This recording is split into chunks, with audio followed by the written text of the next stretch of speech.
everybody. Recruiting Animal here on June, 12th, 2024. Me and Tommy Pistachio Alacio, one of the street guys, we've been warming up here, okay? I'm going to cut that part out, and we're going to get right to the business, okay? A very serious topic to start off with. Woo recruiting. Have you ever heard of that, Tom? I'll bet you haven't. Tom knows a lot about recruiting, but he doesn't know about this. Woo recruiting? Yeah, okay. This guy said he uses manifesting affirmations in or makes comments, notes to manifest placements. Okay. He says, when I have interviews, I make notes like Joe is interviewing with ABC Company today at 3 p.m. I am manifesting an offer of X amount of dollars. Okay. And he said, last week I did this with 3 interviews and they all turned into hires. It's like kind of magic, right? Sounds woo recruiting. That weird that book, The Question or the Law Answer. of Attraction.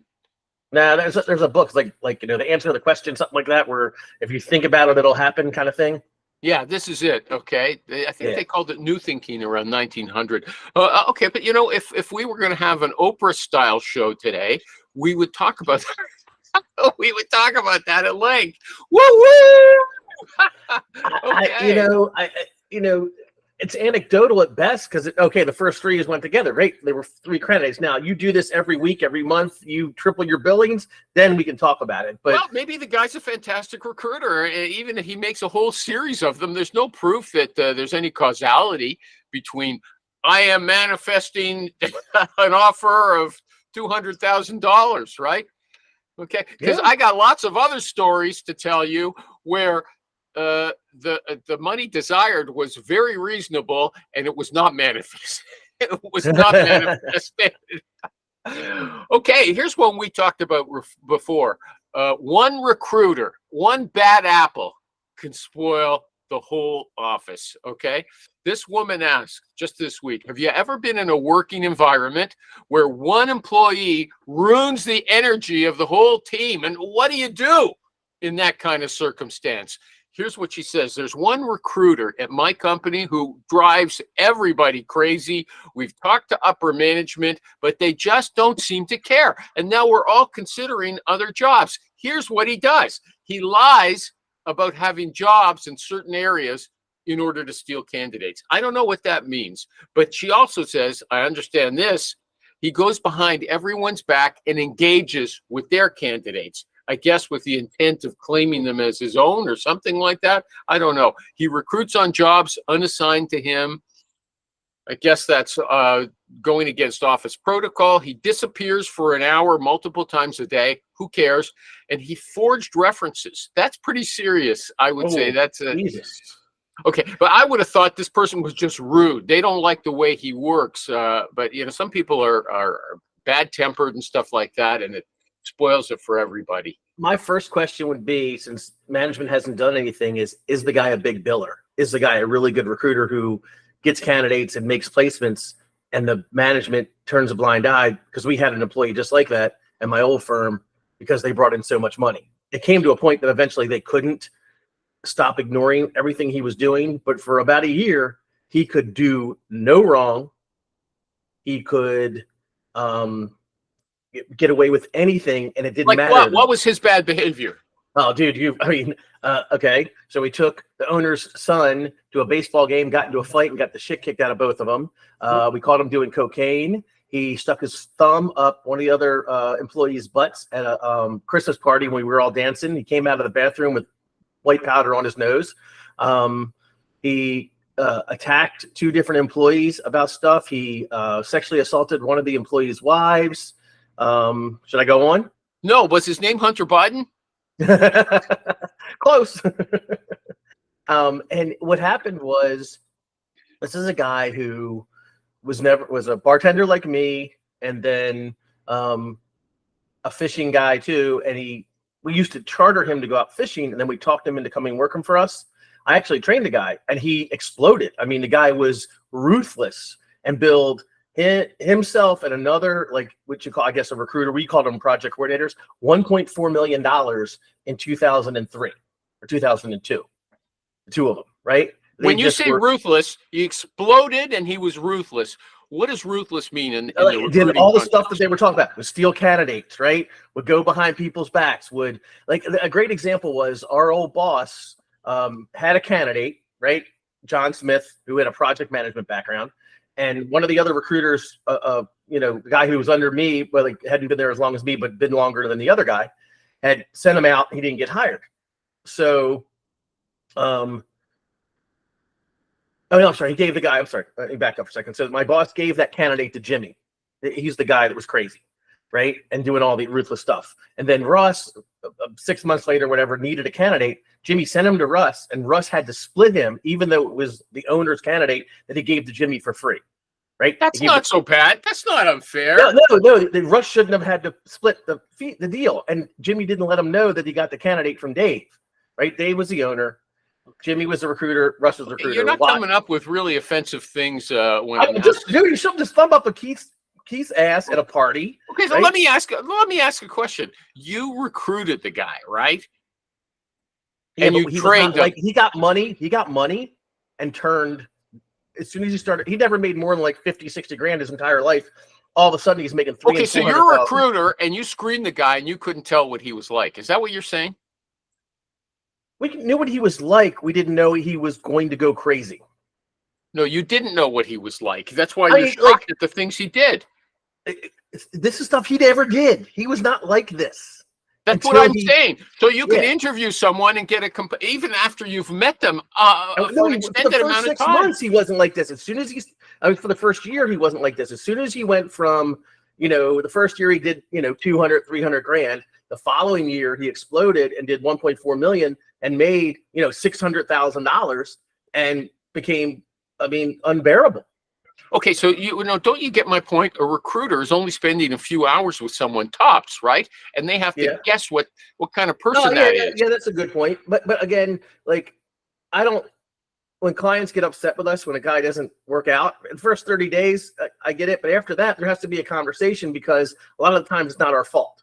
And I understand they want some type of guarantee, right? They're paying a lot of money. And I know Rich's rebuttal to that is, hey, after you hire them, it's not our fault. You did the background checks, you did the screening, you sent them to psychiatrists. How are we responsible for that? But if they did that without our help, it wouldn't cost them $30,000. Hey, Miss Hiring Manager, I know this guy. I've spent a lot of time with him. He's great. I really like him. I would recruit him myself for my own company. 6 months later. Say that. I would never say that. You did recruit him for your not, you didn't own the company, but you did recruit him, and I trained him myself. He's fantastic. No, that's different. But I'm talking about if I was pitching a candidate to a client, I would never. That was something that would never come out of my mouth. Why not? Because that's not true. This is not true. I didn't say it was okay. It was a hypothetical situation. Sorry, everybody. I hate to confuse people with imaginary situations. So, even here's my point. Right. Okay, I've done it myself. You talk to someone a few times on the phone. I love this person. He's great, and I tell that to the client or the project manager I'm working with, right? You got to see this person. Great, terrific. You did that. Essentially, you brought the person into the company, trained them. 6 months later, he surprised you. It's hard to know what's going. Or maybe this person was a freak situation. It kind of stands out. I mean, there's not many people. He does because we hired 10 other people like that, and no one did that. Actually, 2 people did. Him, and remember the introvert I told you about? He didn't do anything to the company. He kind of like got divorced and did crazy stuff that way. But once he started making that kind of money, right? So money does strange things to people, especially if they've never had it before. Isn't that interesting? What's that? They get hungry once they taste it. Is that? They can.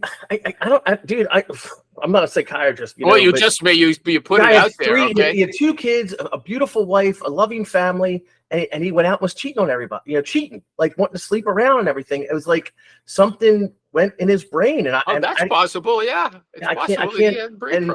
I say that it's because all of a sudden he felt untouchable. He felt he could do. There was nothing that he could do to get himself fired, right? Like they kept letting him get away with stuff, and then he kept pushing the envelope, and nothing ever stuck. Oh, we'll talk to him. It'll be okay. But when he brought, I mean, got to think that 1 year he made $600,000 for the company, pure profit. Yeah, but how much did they lose in the people who left? Nobody left.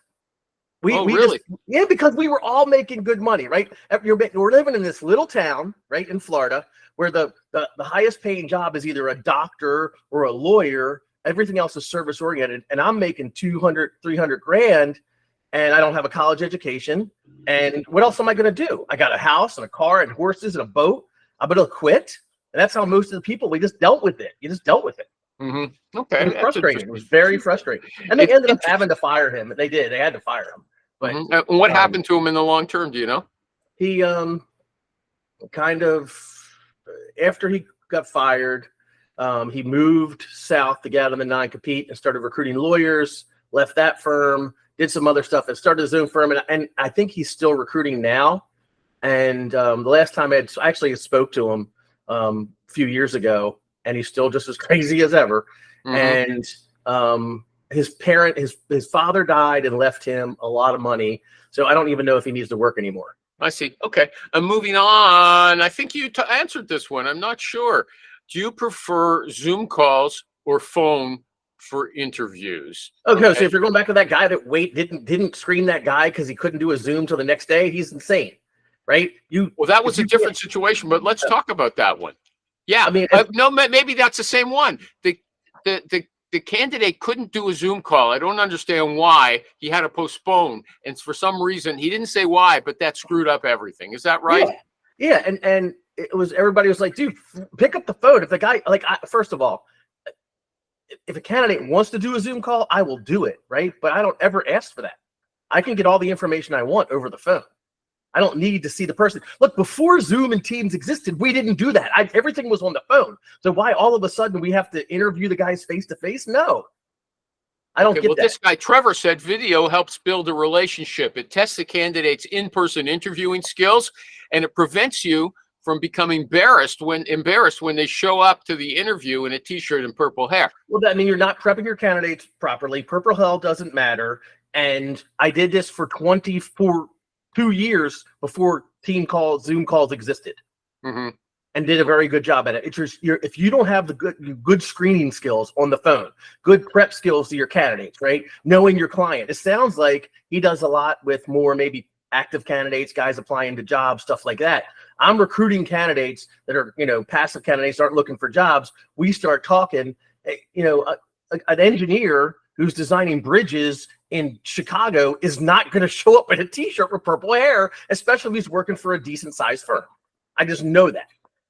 Okay. I'll add that a lot of people replied to that. All of the people I know who are experienced big billers, they all said they prefer the phone. It's faster. It's easier to set up. I don't want to change out of my shorts and baseball cap, and neither does the candidate. Okay. And look, it's like, if you can do it immediately, if the candidate's like, oh, I'm like, hey, can we hop on a Zoom call real quick? Yeah, no problem. Let's do that right now. That's one thing. But if you say, hey, can we hop on? No, I don't have time. Great. We'll stay on the phone then. Let me answer some more questions, right? Why would you? Yeah, it just doesn't make sense to me. Look, my background, the reason I use it, my background looks awful, okay? Much worse than yours when it was at its messiest, okay? So I don't want to use Zoom call. What if the candidate or the client says, let's get on a Zoom call, and you don't want to? What do you say to them? No, I just prefer the phone. If the candidate or client wants me to get a Zoom call, I'll do it. I won't say no. I won't. I mean, I look, I can quickly do a fake background. I can throw in a shirt. What, on Teams? Can you always do a fake background on everything? Yeah, on everything. Even like we had a client. Now it is a little pain in the ass. I did a WebEx call the other day with one of our clients, and they wanted to do it. Like every time we talk to the client, they set up a WebEx call. Well, if they have multiple people on the meeting, then that makes more sense. But I'm on, then I can hit the background. I can't set it before we get on. Yeah, that's the only negative. But I do it really quick, so it doesn't matter. Okay. Let me see. Okay, so I just think that's important. All the senior people were only interested in the phone. They did not want Zoom calls, just like, and I know that Rich would say the same thing as Tom, probably everybody here. Okay, this is a thing with the young candidates. Whenever I post on Facebook about people's grooming, especially if it's a woman, I get a lot of hate stuff. I don't know if you've ever seen it. Okay, but what are you talking about this for? Nobody cares. It doesn't make sense. But this magazine, Intelligent Magazine, commissioned a survey of 800 managers just this last December in the United States. Okay, 38 or 40% said they prefer to hire older people because young people don't make a good first impression in interviews. Half of them, they struggle to make eye contact. I understand they're nervous. And the other half show up in what they called inappropriate attire. So how you groom yourself does make sense. Okay. So 800 people is a tiny sample size. That's a lot. No, it's not. No, if you did any political survey and said 800 people, no one would take it seriously. And number two, the sample size of those 800 people, are they all boomer managers or some Gen X? Managers, directors, and there was one other category. What level? Like, are they all older that are used to that? There's a lot of, like, in my opinion, that's a small sample size. So if there a lot of people who are my age or older that are managers may take offense to that, but if they're 30-year-olds, you're not so old that you should take offense to people's hair color. Okay, that doesn't bother me. I don't care about any. There is a level of grooming and dress that is appropriate, and if you go below that, you're talking about a t-shirt, shorts, and pit stains, right? With a cigarette hanging out of your mouth when you show up for the interview, right? Like how I'm dressed. That sounds like a guy from a mechanic's garage. Yeah, exactly. Like so that's why I say it's a really weird sample size. Like, what are the positions, right? Are these all people coming in for banking? University or are they students? I don't know. Because nobody gives a shit what a programmer looks like. So they say. So that's the thing. I mean, that's a 800 animal man, and that's a small sample size. Have you ever had a hiring manager get back to you and say, this person couldn't look me in the eye? Well, actually, not that. I had a hiring manager say, we don't hire people that look like they're rock stars. Oh, okay. And again, you're talking about a conservative company in Houston that had an older generation, right? And the guy had green hair, right? And it was shaved, and he had earrings and everything, and he was like a punk rocker.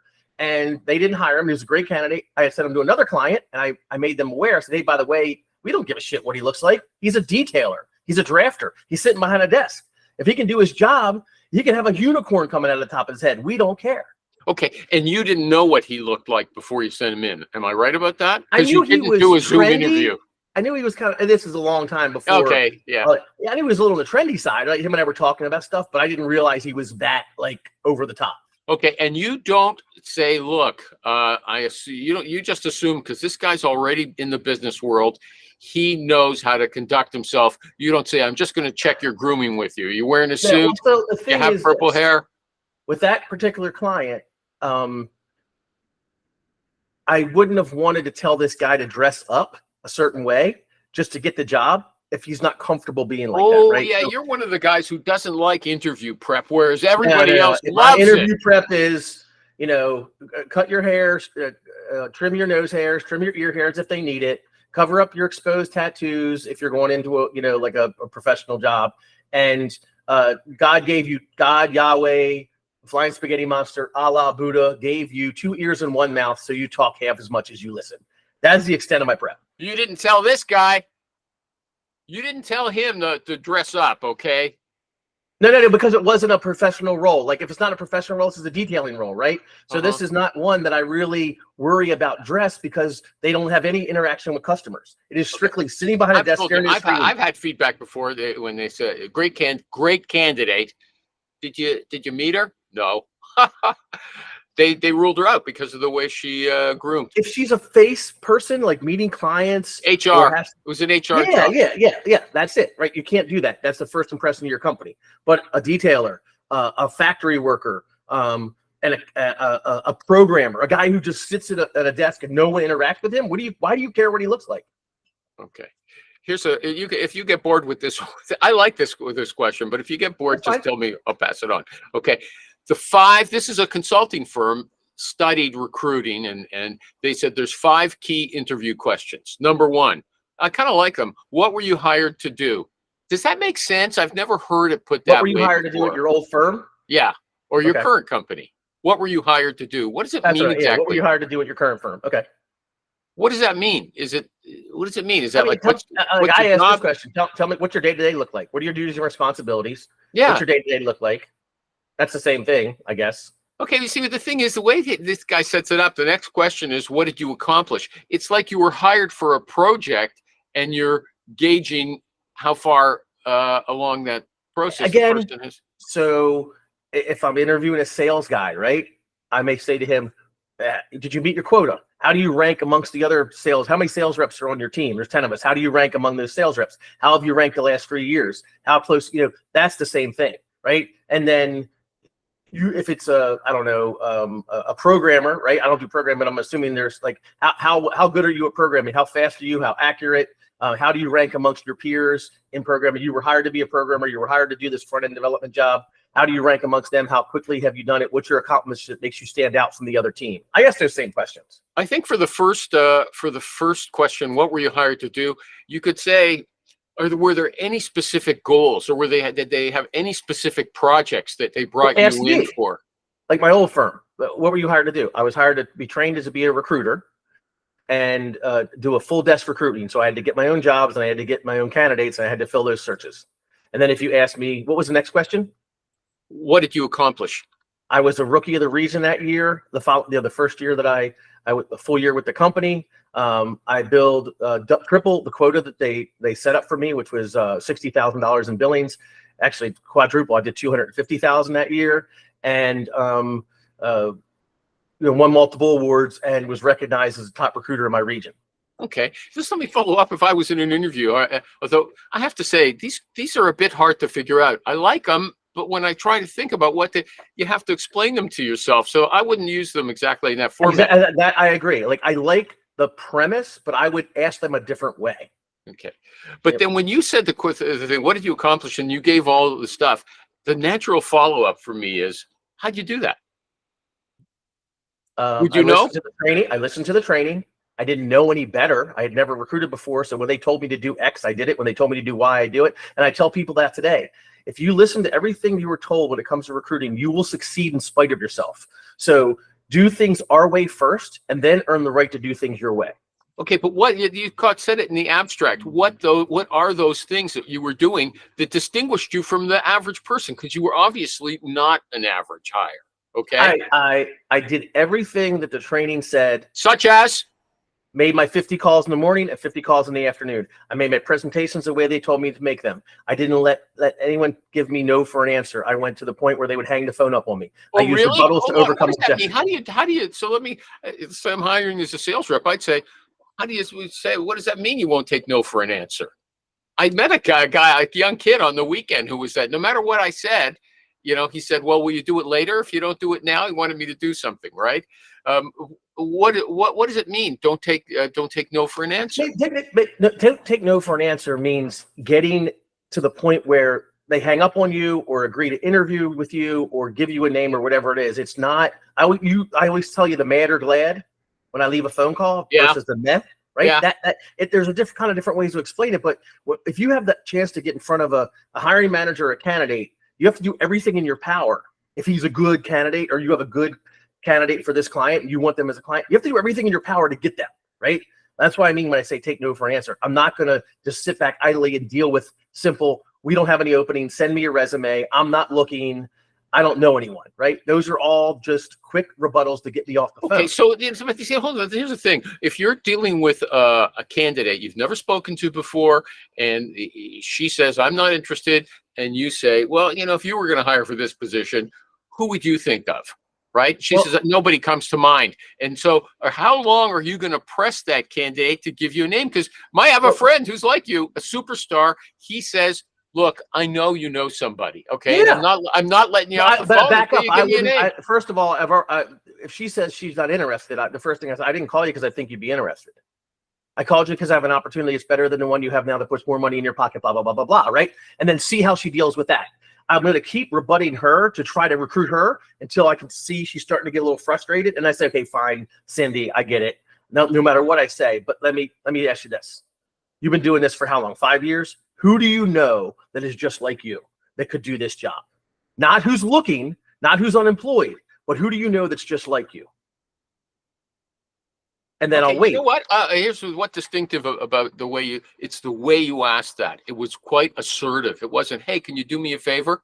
No, there was none of that. It was a demand. I think a lot of people would not like that. Okay. That's okay. That's fine. Right. But that's how because I don't want to do me a favor. You don't owe me a favor. We're not friends. I know that you're not interested in this job, but I know I've been a mechanical engineer for 11 years. You've worked for 2 companies. I know you know people just like you. Who is just like you? Not looking for a job. And maybe you don't want to give me somebody at your current firm, but you worked at XYZ for 3 years. There's no one there that is just like you. Why should I tell you? I've had people tell me that. Why should I tell you? What's in it for me? A, if you give me a name and they get hired, you'll be doing that person a great favor because they're going to be in with a great company. And B, I'll pay you a reward. If they end up getting hired, we'll throw you $3,000 if the fee's above 20 grand. And at your level, the fee will be above 20 grand. And third, you're making a relationship with me, who is the #1 recruiter in this market space. Whether you don't need me today, and that's fine, but you never know what the future holds. Put my number behind your wife's picture. That way, if the shit hits the fan, you call me before you call her, and I'll help you get a job. You know what? That's making a promise that you might not be able to deliver on. Okay. Okay. If the market goes down, this person loses his or her job, then there's no guarantee that you can find something else for them. I did you a favor, and now when I'm coming to you, Tommy Alascio, what are you doing for me? I go, sorry, I I'll can't try to help you. you, but if I can't, there's not a lot I can do. Just Well, like that's there's not what you you're not sounded like before when you wanted something from me. Okay. I'll get you interviews, or I'll put you in the right direction. I'll look at your resume. I'll help you job search if I can't place you. Yeah. I'm not going to abandon you. I'm not going to not answer your phone calls. Right? Like you're bringing up it's never going to work. And I say this, and this is where me and Rich always give you a hard time. It's subjective. There's exceptions to everything. Nothing works perfectly every single time. I don't get names every single time. I don't overcome objections. But if you keep doing this, right? If you keep focusing on these things, it does pan out. It does make you a better recruiter. Just like my nevers of recruiting, the 7 whatever, is I tell people this, look, these are where you should be focused on becoming as a recruiter. If you can't do them now because you're starting out, there's nothing wrong with that. But you should be focusing on going towards this, because I don't abide by all 7, even though I agree with them and I think they're 100% right. Sometimes I can't. Right? Sometimes you get stuck in this situation or whatever. It doesn't make you a bad recruiter. It doesn't mean that it's a bad thing. It just, you should be working towards that. So the way that I ask for names, the way that I overcome objections, it doesn't work every time, but the proof is in the pudding. I'm a decent recruiter. I make a decent living, and I work 30 hours a week. Yeah, but when you were starting out doing that first year, you weren't working 30 hours a week. No. I got up at 8. Got up at 7, got to the office by 8. We had a morning meeting until 9. I worked till 4:30. I got off at 4:30. I bartended from 5 until close. Well, you were still bartending. I worked 2 full-time jobs from October 13th until January. Okay. And what was the value of the meeting? 8 to 9. That's a long meeting. Well, we were training, right? In the beginning, it was all training. It was watching videos. Okay. Mm-hmm. And we did that every single day. We got at the office at 8. We had a meeting till 9. And it could be scenarios, because we had a team of 15 people before we went down, right? So all 15 of us would be there, and you'd be talking about, I have this recruiting issue, or I have that recruiting issue, or what we do to change this. What ideas about that? Ideas about this? Well, sometimes we watch Steve Finkel videos. We'd watch Morgan Consulting, Pete Lefkowitz videos, tons of stuff. My boss invested in training, and we had videos we watched all the time. One thing about those Steve Finkel videos, he sure didn't put on talented speakers on his. They were slow talkers, and they sounded so canned. It was amazing. It's so old too, man. It's funny, but there's the one thing I like about it, and I tell everybody this: look, it seems hokey, it seems old school, but the meat and potatoes of his books and his videos I still use today. 25 years later, I still use it today. The meat and potatoes of it. Yeah, but lots of people, I would say, I've told you very many times that you've got an engaging personality. You've told us you do because you were a good bartender, right? It helped you hone your natural skills. Mhm. But lots of people, I think, based on what you just told us about how you would get a referral, they would say you're a pushy salesperson. Yeah. Oh, Okay? yeah. My wife says it all the time, like that I'm obnoxious. I go over the top. I talk too loud. And again, it's just my personality. I'm in the grocery store in line, and the guy in front of me will start talking. And by the time we get up to the pay, I know what he's doing for a living, how long he's lived there, how many That's kids. different. That's different. You're not trying to get anything from him. But Yes, I am. What? What if he's a good candidate? Oh, you know what? Well, that was one of the other Or a questions. hiring manager. Okay, that was one of the other questions for today. Have you had any unintentional candidates? I've never met anybody that was of use to me. Okay, outside of actual work. But was not able to, like, I bet. Okay, no. So I placed a cousin. Of mine. Actually, he's a cousin because his father is my godfather. Mhm. So I placed him, and got a feed for him and all that, right? I met a candidate at a riding ring with my kids for horseback riding, but ended up not placing him. He wasn't interested. So yeah, I've actually stumbled on people in doing stuff that I've could have placed or have placed. I don't think my daughter wrote a job order, right? She works for us with a company who she was at Mommy and Me, and one of the women there mentioned how their company's struggling finding a detailer and an estimator, and we got a job order that way. Okay, this one guy, he said he was on a plane going to the Bahamas, and the guy sitting behind him just lost his job as a business analyst. It's a computer position, and he placed him first on a contract, then in a permanent position. Guy became manager and gave him orders for a number of There years. you go. I consider that's so freaky. It's not.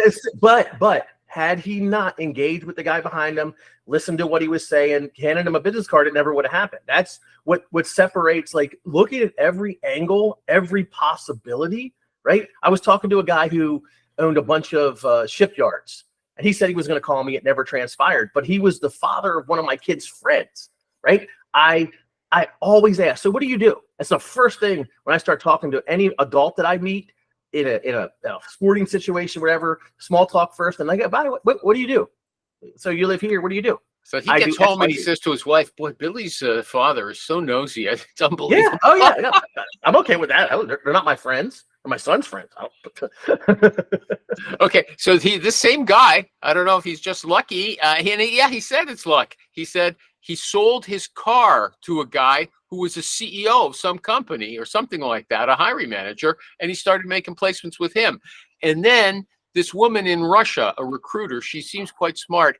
She said she was in the airport in the lounge with the CEO of a big American company in Russia.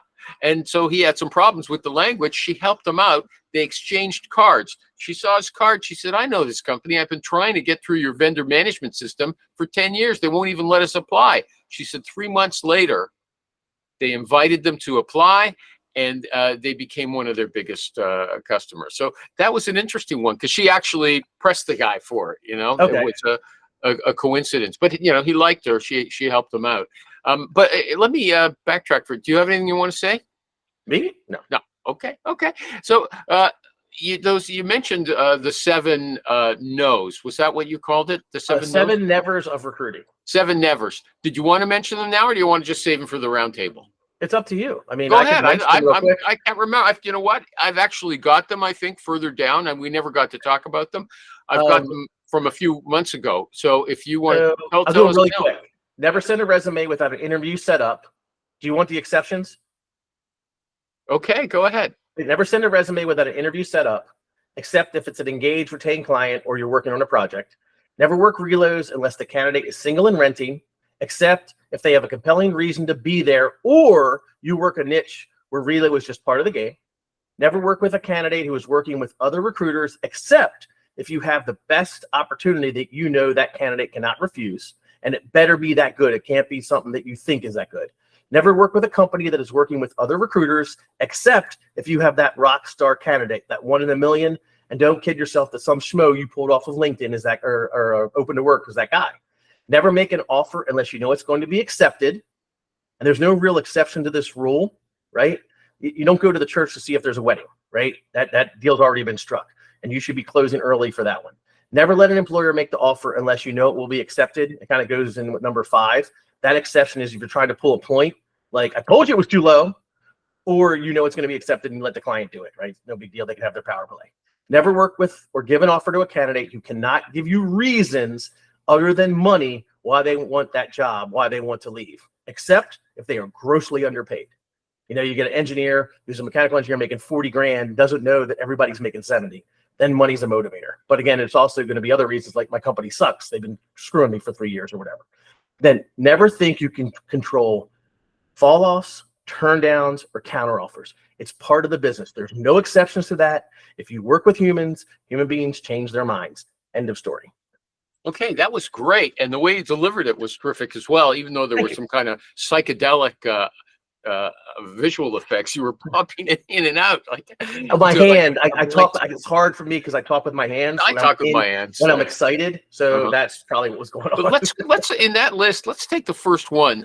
First, the one about the schmoes who were open for work. That turned into a 20-minute argument, a discussion. Let's call it with Amy once. But let's talk about what's the first one. Never send a resume without an interview set up.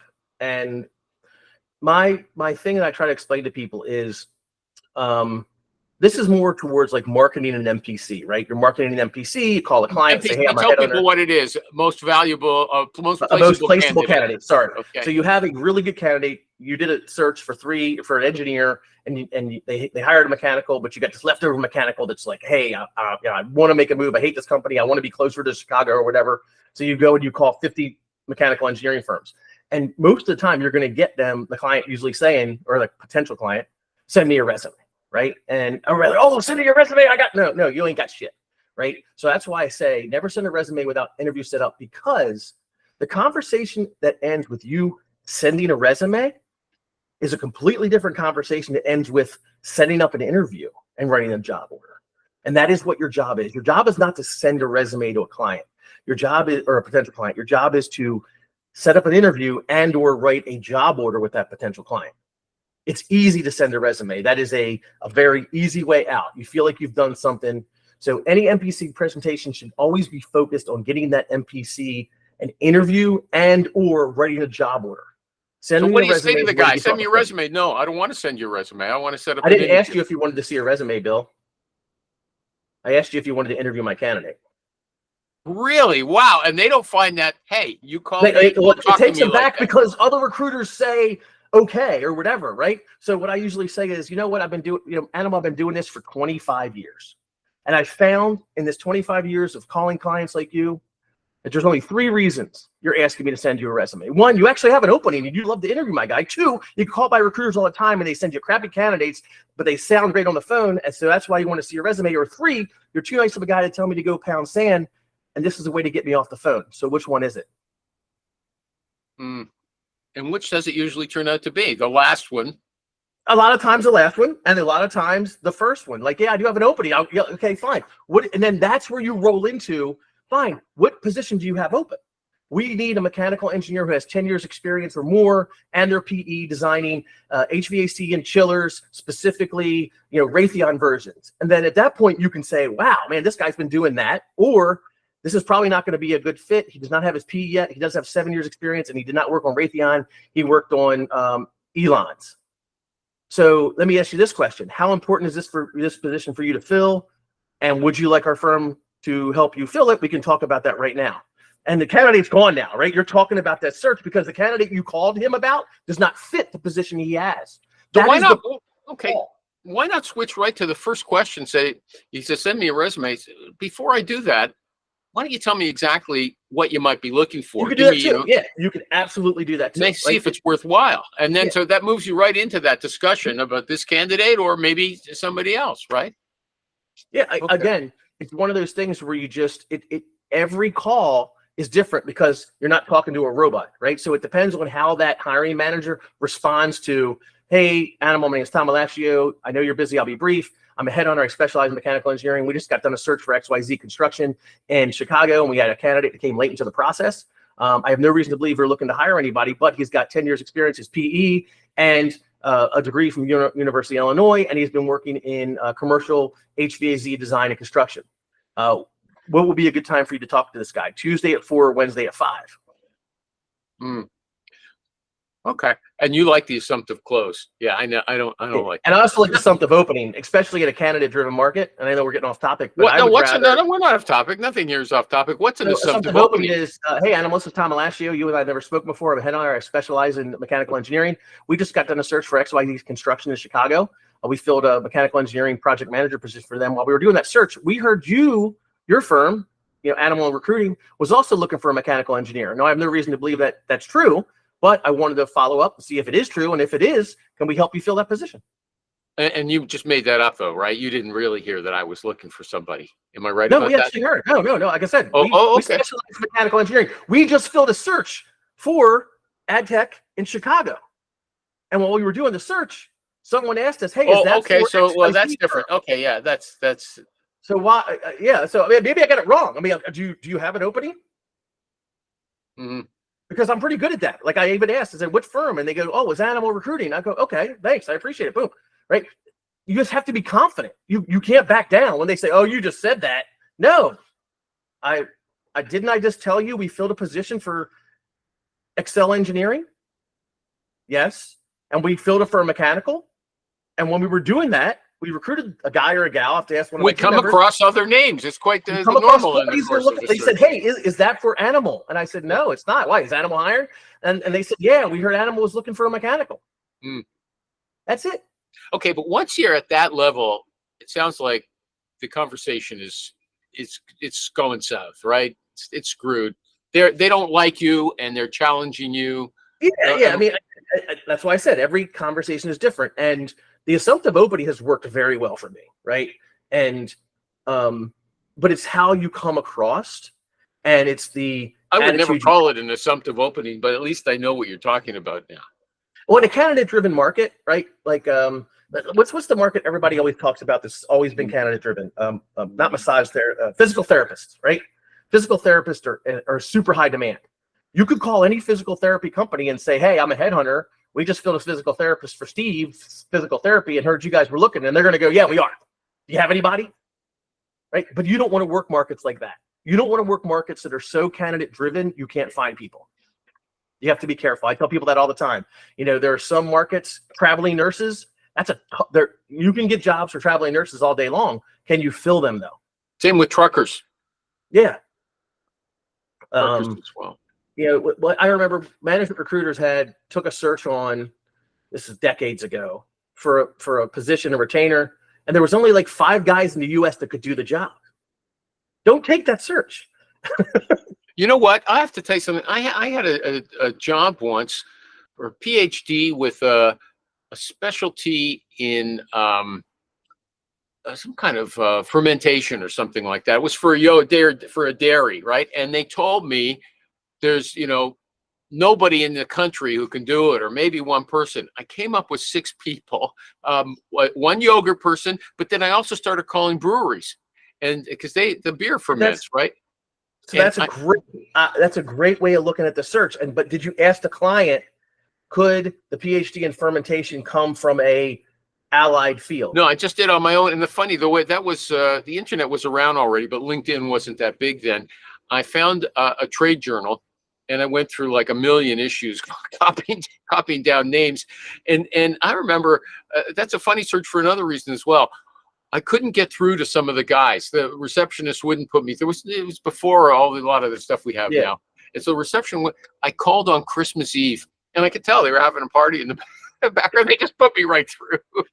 So I tell people this: if you get stonewalled, call before she gets there, or after she gets there, right? Like so after she's gone for the day, right? So if she's there 9 to 5, call at 8 or call it at 7, or if you can get her to transfer you to a voicemail, hit 0, put in a different extension and try to get that. "Oh, I'm sorry. I was supposed to be, they were transferring me to Animal in the PhD department. I don't know why she sent me to you. Can you send me over to him?"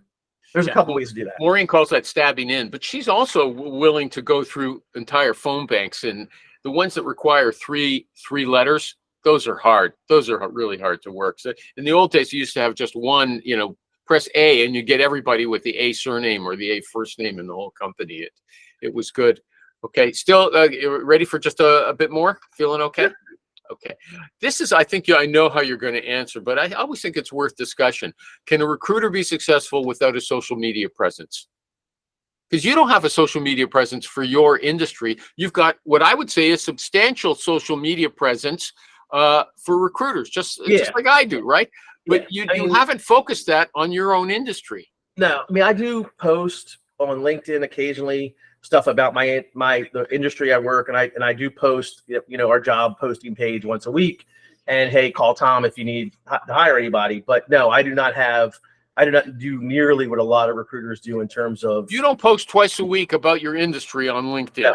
No. Once a week at best. Okay, what will you post in those postings? So I usually post a job. Here's our jobs, right? That goes out every week. Every week a job thing goes out. And then every Monday, a thing that says "Call Tom if you need to hire" goes out with a picture in it.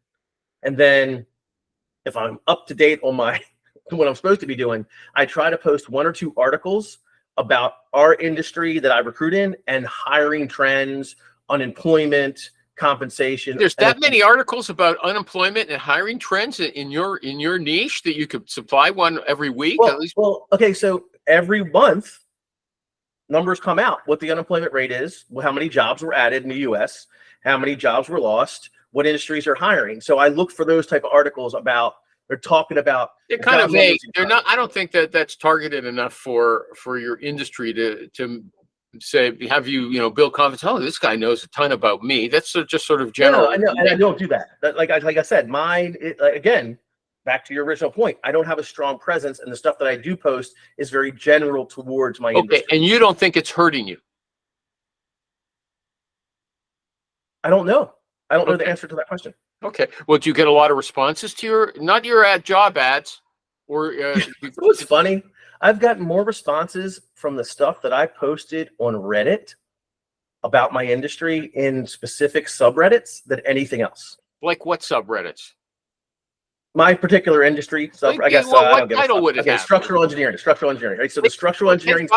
In Reddit on structural engineering. Yeah. So in the structural engineering subreddit, I made a post. It's been a while about the differences between consulting and other industries, and that has generated 2 fees, 3 candidates, and now a 4th candidate who's going for his final interview next week. Wow. Oh, so you do have a bit of one. That's pretty interesting. And people know, like, I'll get people from the structural engineering world that will reach out to me. I saw your post on Reddit. Can you answer this question? Can you help me? There's some that I can't help, right? I don't do bridges. I don't do forensics, stuff like that. But the ones that I can help, I do. Okay. So Rich puts out articles, or I don't know if he I can't really say. I don't know if I've seen one of his articles. But he says he'll get a response, but I've never heard him say that he gets anything out of the response. That I challenged him before. I guess I feel like if I was going to focus on that, let's say structural engineering, for example, I would then post in the structural engineering groups, right? I would post articles in the structural engineering groups. I would post, information about recruiting in structural engineering and yada, yada, yada. Like that might help me like it did in Reddit. Like maybe I should be on Reddit more. Maybe I should, be at Reddit once a month saying, "Hey guys, it's your friendly." I mean, you got some pay dirt from there. I think that's a good sign. But you get banned very quickly if you go overboard. That's what I'm very careful about that, because you can get kicked out of a subreddit and never get back in. Oh, really? Okay. But there's also the thing: if you're posting, if there's not that much, for instance, about employment trends in your field, or you were talking about an actual job difference between consulting and being, I think, in-house full time. Is that what you were talking about? What was it? I'm sorry. One more time. You posted about the difference between being a consulting engineer and somebody who was in-house. Is that what? No. So manufacturing, construction, and consulting engineering are 3 different areas where structural engineers can go when they graduate college. Most of them go into consulting because that's where the professors push them towards. You're going to go work for Wisjani Elster, you're going to go work for Fig Engineering and design the next new this. And they don't understand that they can take all that structural engineering knowledge and use it in other industries that actually pay more money and are just as challenging as what they were doing. So that's interesting. My point that I was setting this up for is that for a recruiter, how much information can you publish about someone's industry that they don't know, and you actually that they don't know a lot more than you? I mean, when I posted that, I got a ton of, oh my God, I did not know this existed responses, because they don't know that, right? New grads do not know. And a lot of, like, I'll recruit engineers that have no idea that my client is in their backyard and that they pay significantly better, have better benefits, you know, yada, yada, yada, because it's removed from them because they're in consulting engineering. They're working for a consulting firm that works with architects, that designs buildings. That's their whole world. They know all about that. But the manufacturing side, they don't even think that the products that they're designing, the light gauge steel, the cold form steel, the anchoring systems that are manufactured in these plants all over the US, have engineers on staff doing the preliminary design, doing the R&D, working with the architects as well, right? But they're not designing the buildings in a consulting firm. Yeah, just like IBM. I used to know a guy who worked at IBM in the real estate department. Okay, not as a computer engineer or anything like that, right? And so, but here's my point. If Rich, who works with sales reps, started publishing articles, I'll have to ask him when he comes about sales, you know, these sales, different sales techniques, a Miller or whatever, there's different kinds of, you know, sales program strategies. Is that something that a salesperson would want to hear from him that they don't know already? And again, that would be like me posting articles about structural engineering software and design principles. They don't want to hear that from me.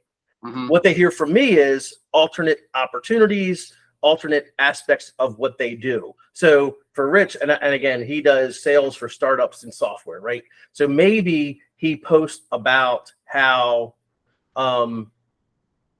the sales in software startups, there are other avenues that are better opportunities for take all the skills you learned in software sales and bring them over to, you know, trash sales or whatever, like something like that, something that would be relevant that they don't know about. I'm just wondering how many posts. I have to take a look. The classic guy for this is Joe. What's Joe's last name? I can't remember. Do you remember? He spends $500,000 a year having a camera crew follow him around. He goes to every trade show in the surgical medical robotics industry. He's been on the show a few times. Yeah, he runs a firm. And he goes to every show all the way around the world. Yeah, with medical robotics. And I should see what he posts. I mean, he's famous, very famous for this. What's Joe's last name? I can't put Joe recruiting animal show. You'll come up with him. In fact, I posted one of his Joe Mullings. Joe Mullings, yeah. Joe Mullings, yeah. We're named Tully. I used to know a guy named Joe Tully. That was coming up. Yeah, I'll have to take a look and see what Joe does and how he manages it. So I'm looking right now. He interviewed some guy. He interviews people in his industry. Like, I'm looking at his post right now. How much content that he has? Tons of content. Yeah, I mean, like, so he probably goes out. He's got a team, right? I'm assuming. Yeah, right? I told you he spends a ton of money on it. Yeah, but he has a team recruiting for him. Yes. Right. Yeah. So yeah, he'll be out on the West Coast. He did. Yeah. He like, look, 3 days ago, 4 days ago, 5 days ago. He's constantly posting, and he's well known. He's got a brand, and when they think of that kind of technology, they think of Joe. Apparently. Yeah, Moon Surgical receives second FDA clearance covering his commercial master robotic thing. He's also a champion martial artist. He's middle aged now. I don't know. I don't think. I'm pretty sure he used to be. Maybe not. I have to go. He was in Florida. Yeah, but I think there used to be an MRI office too. I don't know. Anyway, I think that pretty well wraps it up for today. I really enjoyed the conversation. So did I, Adam. Pumping you for information. Okay, so I've got some extra URLs, and so the thing is, I could put one of them to your recruiting. If you give me if you give me a link So then it'll say like go to bigbiller.ca if you want, but you don't really need it. You seem to be doing Let me well ask you without this it. question: how do you? Because I know the Google Meet link you have connected Yeah. to bitchfest.ca. Yeah. The Google Meet link expires after 18 months, I think. No, I learned from you. It's 90 days. No, it's not 90 days. No, Yeah, it's it not. is. Mine. It's well, you can check it after, but Well, I pay. You pay? Yeah. It's not 90 days. It's because I've been using the one we've been using now for 8 months. Okay, well, I learned from you that you don't have to change it every week because that's what I Yeah. used to do. But I thought I had it down to change in July. So you just go to GoDaddy and you change the forwarding. I would do it for you if you Here want it is. Google Meet link expires for several reasons. For instance, a link for a non-recurring meeting will expire 90 days. If the link is for a recurring meeting, it will expire if not used for 365 days. Okay, how do you book it as a recurring meeting? Because mine's always the same time Yeah, every week. if you continue, you don't even have to book it if you just continue to use it. Oh, really? So I don't Yes. have to change this in July. And I thought we had to change it after a year, but it says if the link is for a recurring meeting, it will expire if not used for 365 days. Oh, really? Well, that's interesting. Google Meet does not promote permanent Meet links, but there is a workaround. Open Google Calendar and create a recurring event with no end date. Select the Add Google Meet video conferencing button to generate a link.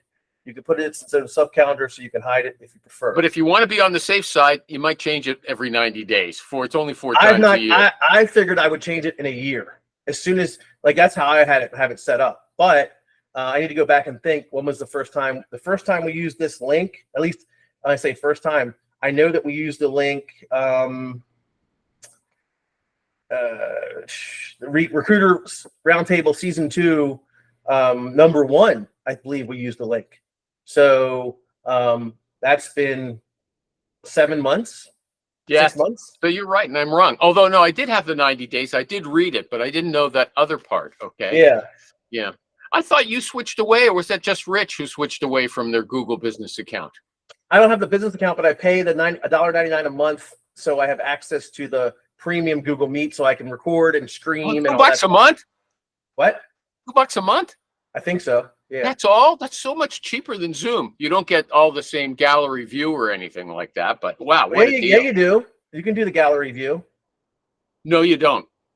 Yeah, change layout. Go to the 3 little boxes. Yeah. Well, we can see each other in a gallery view, but you can't record it as a gallery review. It's a view. It's always speaker only. So you can't do it for tiled. Tiled won't do it. No, I guess it is. You're right. It is speaker only. It is speaker only. I wonder if there's a workaround for that. You know what? Each one has its advantages. I like to make faces while other people are talking. So if I can appear on the screen in the recording, they can see what I'm, mocking this other person or whatever, or expressing surprise. But really, especially if you're going to do shorts, this is better because you have to edit it down. And if it's a big image of the person, it's easier doing a short that way. If I have to cut you out of a tiny... shorts are definitely easier when it's just you or me. Yeah. Although I got in the habit of doing a whole column. So, I would have like Rich, Michael G. Cox, and then you on the bottom, or Gavin, and only one of you is talking, but you could see the whole three of you. Anyway, that's it. Tom at Palermo Roads, 12:30 every Friday. His upcoming big event is the 7 Nevers of recruiting. Yep, I'm going to post that this week, and then it'll be the following Friday. Everybody have a great week. Okay, peace out. Bye-bye. Bye.